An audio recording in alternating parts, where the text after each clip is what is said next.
대한민국 아르바이트 인구 100만 시대 돌입.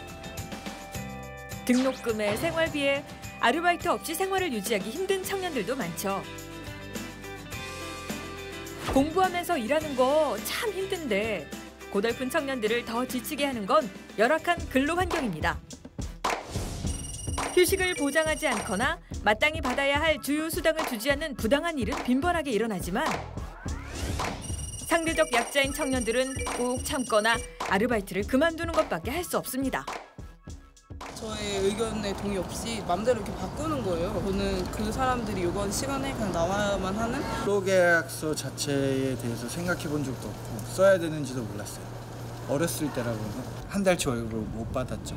아르바이트 노동자도 정상적인 노동법상의 근로자이기 때문에 법에서 정하는 모든 것들에 대한 혜택을 받아야 합니다. 계약서도 작성해야 되는 것이고 최저임금도 다 받아야 되는 것이고 또 주휴수당이나 이런 것들 혹은 휴게 시간들도 다 보장을 받아야 되는 것인데 우리는 그렇게 잘하지 못하고 있는 거죠. 미진 씨 최저임금 지난번에 우리가 잠깐 얘기했었는데 네. 내년도 최저임금은 얼마인 줄 아세요? 7,530원. 외우고 왔네. 정할못이라도 예습은 좀 해요.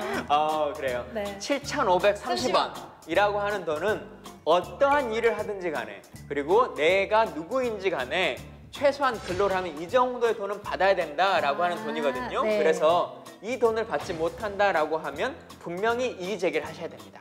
근데 그 최저임금 제도가 있어도 안 지키는 데가 많잖아요. 예. 근데 일을 진짜 힘들게 했는데 돈까지 못 받는다면 진짜 억울할 것 같거든요. 그러면 어떻게 해야 돼요? 그런 일이 생긴다면? 그런 일이 생기죠. 아까 네. 말한 것처럼 많은 분들이 그런 고통을 안고 있는데 네. 아마 미진 씨 모를 것 같은데 체당금이란 말 들어봤어요? 아니요, 몰라요. 그렇죠. 그거 비슷한 이름의 샤브샤브집은 알아요. 예. 이번에는 소액체당금 신청 방법을 알아볼까요? 뭔가 복잡할 것 같은 예감이 드는 순간 눈에 띄는 이름 대한법률구조공단. 과연 어떤 도움을 받을 수 있을까요? 대한법률구조공단은 법의 보호를 제대로 받지 못하는 국민에게 무료로 법률구조를 해주는 곳입니다. 임금이나 퇴직금 체불로 인해 고통받고 있는 경우에도 공단의 도움을 받을 수 있는데요. 소액체당금 문의를 하러 온 한 민원인을 따라가 봤습니다. 네, 안녕하세요. 아르바이트를 했는데 네.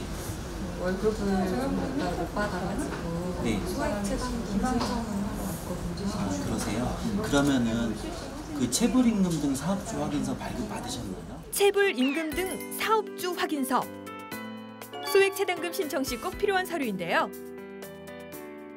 고용노동부 홈페이지에서 임금 체불 신고를 하고 해당 사업장의 임금 체불 사실이 확인되면 받을 수 있습니다. 민원이 각 부처별 서류를 직접 챙겨야 했지만 다부처 연계 시스템 도입으로 훨씬 간편해졌습니다.